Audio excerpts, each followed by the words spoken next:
So today is 23rd January 2026 and the day is Friday और जिस पे payment trade ली थी वो था USD and versus Japanese yen USD JPY। सो जब मैंने ट्रेड ली थी उससे पहले की कंडीशन उसके पहले के कॉन्टेक्स्ट को देखते हैं कि व्हाट वाज द कॉन्टेक्स्ट और what was the reason behind taking that trade. So it will help me to make my daily report on trade analysis जो कि मुझे भी हेल्प करेगा अपनी मिस्टेक्स को देखते हुए।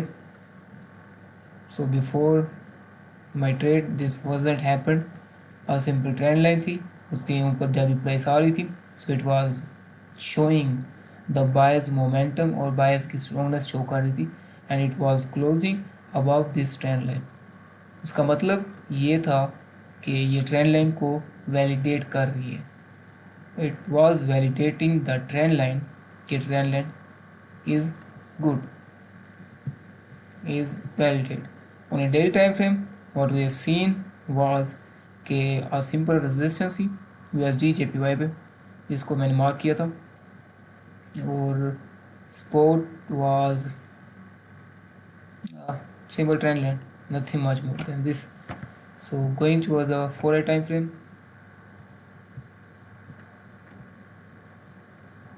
4-hour time frame और क्या था 4-hour time frame पे फर्स्ट थिंग वाज ये चीज़ हुई थी, ये बिग कैंडल बिल्ट हुई थी। अच्छा, इस बिल्ट होने के बाद दो चीज़ें नज़र आ रही थी। First one very simple, a simple touch and move down, close down, a simple touch, move up and close up।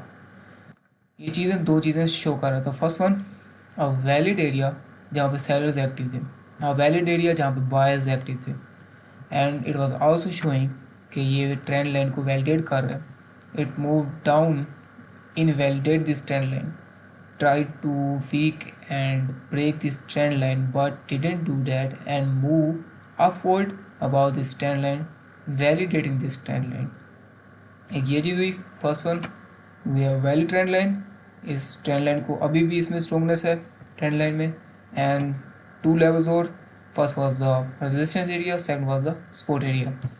Single single candle कितना प्राइस को मूव करवा रही है but when the buyers came it didn't do that. जब buyers आ रहे थे सो वो प्राइस को बहुत ही कम मूव करवा रहे थे, जबकि पहले देखें तो बायर्स वाज ज़्यादा एक्टिव थे, ज़्यादा मूव करवाते थे बट नाउ सेलर्स ज़्यादा एक्टिव हैं, वो सिंगल सिंगल कैंडल में प्राइस को बहुत ज़्यादा मूव करवा रहे हैं। एक चीज़ ये थी। सेकंड उन्हें 1 hour time frame, 1 hour time frame में क्या हुआ था। अच्छा, 1 आवर टाइम फ्रेम में बिफोर दिस वॉज हैपन, ये चीज़ होने से पहले का मैं बता रहा हूँ। ये चीज़ होने से पहले हुआ क्या था, अ वैलिड बाय कैंडल वो अपवर्ड दिस मोमेंटम शो करवा रही थी, एग्रेसिवनेस शो करवा रही थी the buyers but again simple sellers jump in and made that price down। Again buyers come in, make that price up but didn't do that, weakness of the buyers, stronger of the sellers and made that price down। फिर again buyers आए और फिर again sellers आए। अब हो क्या रहा था, two things was be happening. First one a valid resistance area and a valid support area जहाँ पे प्राइस कंसोलिडेट कर रही थी, वहाँ से ब्रेक आउट भी नहीं हो रही थी, ब्रेक इन भी नहीं हो रही थी, अप भी नहीं ब्रेक हो रही थी और डाउन भी ब्रेक नहीं हो रही थी।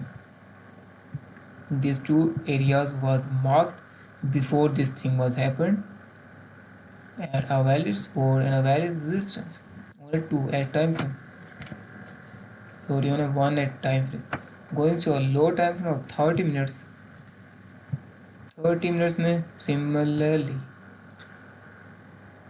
a valid consolidation as buying selling area and a buying area was marked।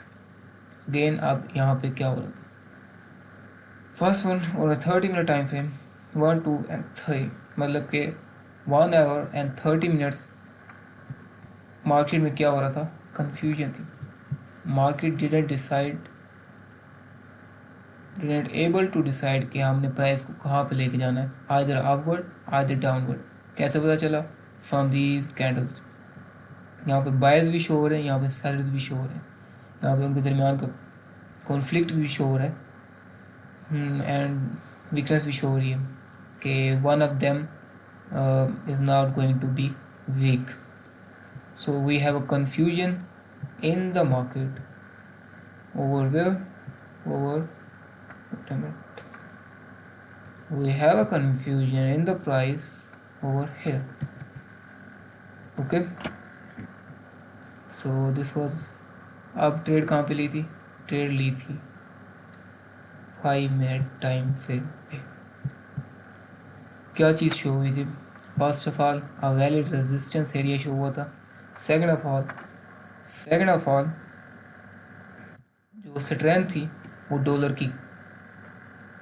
की कम थी और जापानीज़ येन की स्ट्रेंथ ज़्यादा थी। सो आई हैव बाइस कि जब भी मैं ट्रेड लेता मैं जापानीज़ येन की साइड पर ट्रेड लेता। For example USD versus Japanese yen है तो I will my bias would be on is Japanese yen, मतलब कि इस पेयर पे मैं क्या करता, सेल करता। सो कहाँ पे लिया मैंने सेल मैंने लिया था इस कैंडल की क्लोजिंग पे। यहाँ my area of stop loss was here और मेरा TP जो था वो 1:1 था। यस 1 यहाँ पे। Where this trade was happened, we have a confusion in the market. We have had a valid resistance area जहाँ पे buyers आ रहे थे, a valid resistance, a valid support area जहाँ पे buyers jump in हो रहे थे। But now on this candle यहाँ पे हुआ क्या था? As we have seen on 2A time frame, 1A time frame, ये एरिया कौन सा था? buyers का एरिया था। But now it didn't do that. It just break through this and close over here. So on a volume base, first of all, on a volume, first area was done. We have a area जहाँ पे हम cell कर सकते थे। Second, we have a strength on our bias, our direction. हमारे direction पे जो strength थी उस पेयर की, उस करेंसी की, that was strong. So we have two areas, two things. First area, second was the strength. Third thing was the confirmation of the imbalances between the buyers and the sellers, जो कि कहाँ से देखे थे? Volume से देखे थे। अच्छा, इन तमाम में जो वॉल्यूम आया था वो ज़्यादा आया था, but when this thing happened, इसका वॉल्यूम क्या था? लो था। ये चीज़ हमें बताती क्या है? एक छोटे से वॉल्यूम, छोटे से नंबर ऑफ ट्रांजैक्शन पर प्राइस इतना मूव कर गई, जबकि इतने बड़े बड़े वॉल्यूम्स लगे। सिंपली यहाँ से लेकर यहाँ तक प्राइस को मूव करने में वॉल्यूम्स, नंबर ऑफ ट्रांजैक्शंस ज़्यादा लगी, but it take a very few transaction, number of transaction for moving the price from here to here. So that was a very simple imbalance between the buyers and the sellers. So इस तरीके से एक ये भी थी volume की confirmation थी। Second of all यहाँ पे रेजिस्टेंस, यहाँ पे सपोर्ट टूट चुकी थी, मतलब कि बायर्स की स्ट्रॉन्गनेस यहाँ पे ख़त्म हो गई थी। So I jump in, take a trade over here, stop loss was over here and it just moved that. Look. So this was the whole idea of today's trade. Hoping you enjoy this video. Meeting you in the next video.